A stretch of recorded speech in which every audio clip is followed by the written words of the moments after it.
நான் தீர்க்க தரிசனமாய் சொல்லுகிறேன் ஆண்டவருடைய பிள்ளையே, உங்க சத்ரு உங்களுக்கு என்னென்ன கிடைக்க கூடாதுன்னு நினைச்சாங்களோ அத்தனையும் கர்த்தர் உங்களுக்கு கொடுத்து அவன் முன்னாடி நம்முடைய தலையை பெருக பண்ணுகிறவர் தான் கர்த்தர்.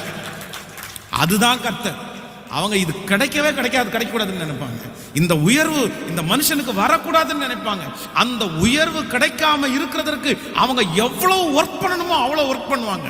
அவ்வளவு உங்களுக்கு டார்ச்சர் கொடுப்பாங்க. உங்களை குறித்து அவ்வளவு போட்டு கொடுப்பாங்க. உங்களை குறித்து இல்லாததையும் பொல்லாததையும் சொல்லி கொடுத்து இவங்களை கஷ்டப்படுத்தணும், இவங்களுக்கு உயர்வு வரக்கூடாதுன்னு முயற்சி எடுப்பாங்க. ஆனா கர்த்தராகிய ஆண்டவர் சொல்லுகிறார், இல்ல, அவன் நினைவு நடக்காது, அவன் நினைவு நடக்காது. ஹல்லேலூயா.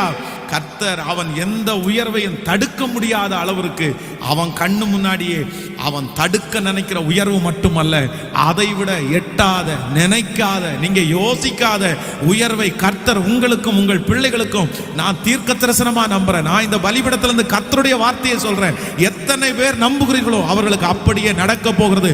உன் சத்ரு நினைக்கிறான் உன்னுடைய உயர்வை தடுக்க நினைக்கிறான். ஆனா கர்த்தர் சொல்லுகிறார், உன் உயர்வை தடுப்பதற்கு உலகத்தில் இருக்கிற யாராலும் முடியாது. என்னுடைய லக்கை இவன் தடை பண்ணிட்டான் பாஸ்டர், இல்லாததையும் பொல்லாததையும் சொல்லி என்னை இப்படி கஷ்டப்படுத்துறான் பாஸ்டர் நினைக்காதீங்க.